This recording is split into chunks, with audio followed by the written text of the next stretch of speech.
이번 영상에서는 자기소개서 작성할 때 취준생 여러분들이 자주 하는 실수를 하나 짚어볼까 합니다. 이 실수는 면접 때에도 비슷하게 적용되니까 잘 익혀 두셨다가 자소서 그리고 면접 모두에서 실수 없이 좀 제대로 써먹으시길 바랍니다. 이 실수는 바로 설명과 설득을 구분하지 못하는 겁니다. 설명은 내가 뭘 했는지 쭉쭉쭉 나열하는 거잖아요. 그리고 설득은 그래서 내가 이 회사에 어떤 도움을 줄 수 있을지 그걸 어필하는 거거든요. 예를 들어 볼게요. 어떤 지원자가 갈등 경험에 대해 이렇게 작성했습니다. 카페에서 아르바이트를 할 때 저는 야간 근무를 했는데 주간 근무자와 음료 레시피 방식이 달라서 같은 메뉴인데도 맛이 다르게 나왔습니다. 그래서 고객들이 어제 마신 라떼와 오늘의 라떼가 맛이 다르다며 불만을 제기하기 시작했습니다. 처음에는 서로 자기 방식이 맞다고 주장하면서 갈등이 심해졌는데 제가 나서서 두 근무조를 모아놓고 레시피를 표준화하자고 제안했습니다. 매니저님과 상의해서 공식 레시피 매뉴얼을 만들고 모든 직원이 동일한 방식으로 음료를 제조하도록 했더니 고객 불만이 완전히 사라졌습니다. 그 이후로 매장 분위기도 좋아지고 매출도 올랐습니다. 자, 이 답변 어떻습니까? 완벽한 기승전결, 설명이 잘 됐죠? 근데 바로 이게 함정입니다. 이렇게 설명만 하면 떨어지기 쉽습니다. 회사 입장에서 생각해 보십시오. 야, 그래서 당신을 뽑으면 우리한테 뭐가 좋은데? 이런 생각이 들 수밖에 없거든요. 그래서 이렇게 설명하는 서술에는 가장 중요한 게 빠져있기 마련입니다. 바로 이 경험이 우리 회사에서, 지원하는 회사에서 어떻게 활용될지 이것에 대한 연결고리가 없는 거예요. 사람의 뇌는, 특히 회사 생활에 찌든 사람들은 정보를 들을 때 이게 나한테 어떤 의미가 있지? 이걸 먼저 생각하게 되는 그런 습관이 있거든요.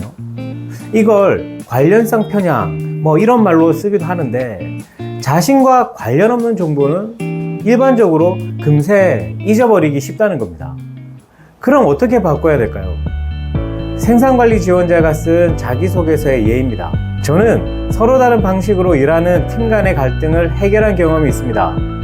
카페 아르바이트에서 근무조별로 음료 제조 방식이 달라 고객 불만이 발생했을 때 표준화된 매뉴얼을 도입해서 문제를 해결했습니다.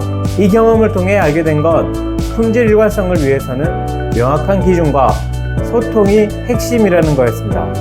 저는 입사 후 생산 라인별로 다른 검수 기준 때문에 발생할 수 있는 품질 편차를 줄이는데 이런 경험을 활용하겠습니다. 특히 다양한 부서와 협력해서 일관된 품질 기준을 만들고 유지하는 역할을 잘 할 수 있을 것 같습니다. 어떻습니까? 똑같은 경험인데 다르죠. 첫 번째 답변은 내가 무엇을 했다 이런 설명이고, 두 번째는 그래서 내가 회사에 이런 도움을 줄 수 있겠다 이런 설득입니다. 이게 바로 핵심입니다. 그럼 여러분 앞으로 자소서 쓰고 또 면접에서 대답할 때 어떻게 하면 될까요? 설득하셔야죠. 그러자면 이렇게 한번 해보십시오.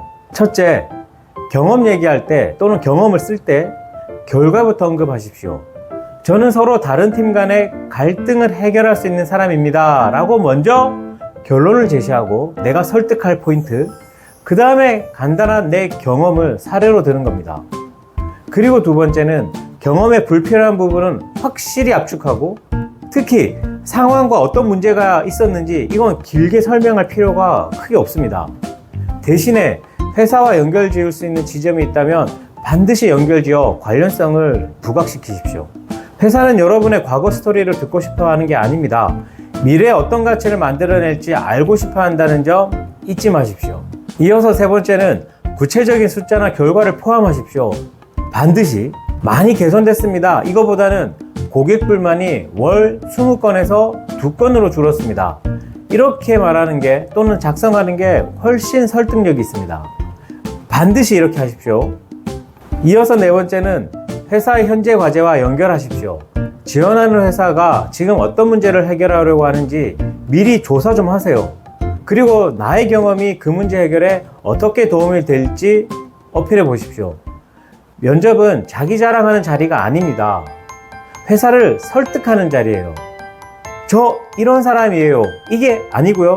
저 뽑으시면 이런 이익이 있습니다. 이런 마인드로 접근하십시오.